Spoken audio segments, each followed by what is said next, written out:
Have you ever wondered how some artists are able to find perfect colour combinations that just seem to work every time?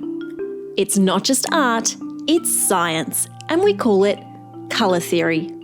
In this video, I'm going to show you how to use the colour wheel and some basic formulas known as colour harmonies to choose colour combinations that are appealing, cohesive, and just look good. Using colour harmonies, you can evoke certain emotions, create a mood, or add context to your images.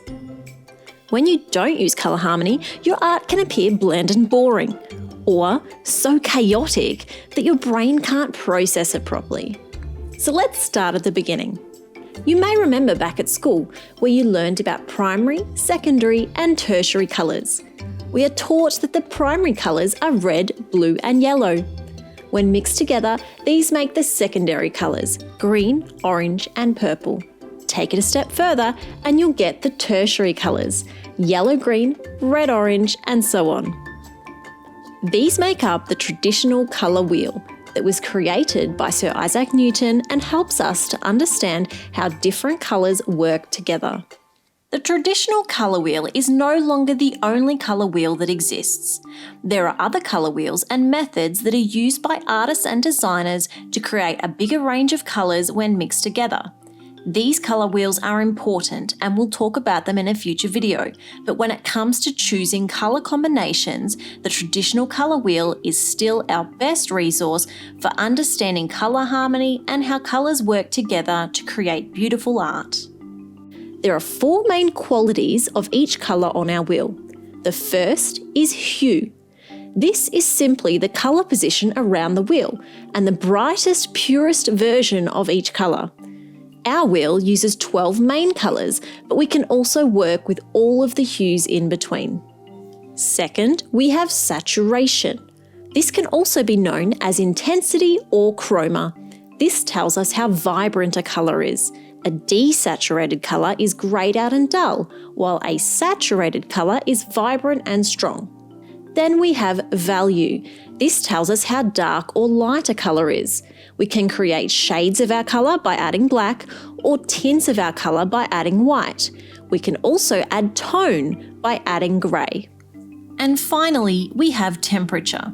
The colour wheel can be split into two main groups, warm colours and cool colours.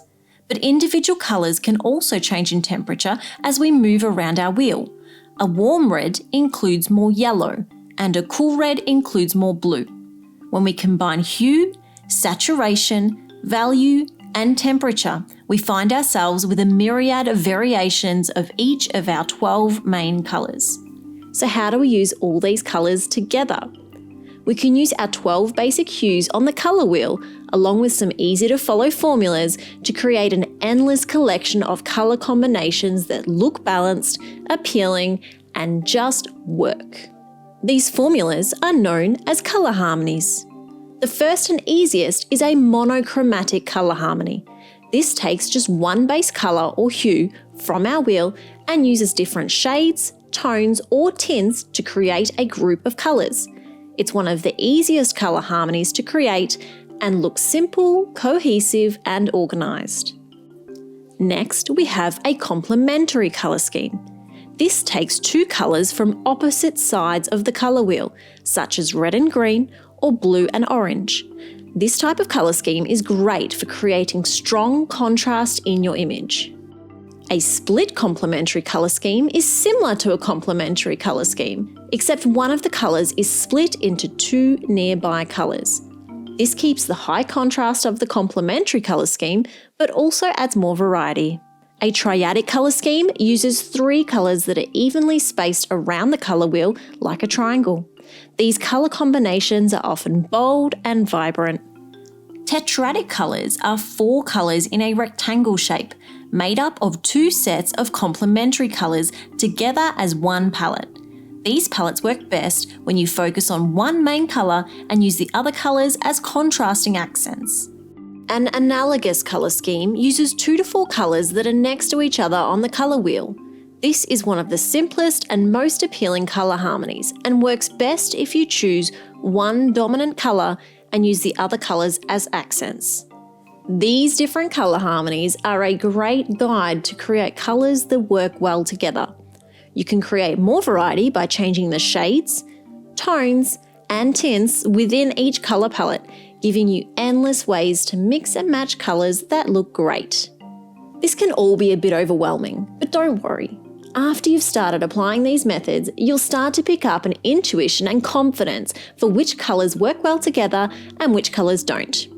Here are some general tips to help you. First, pick one dominant colour.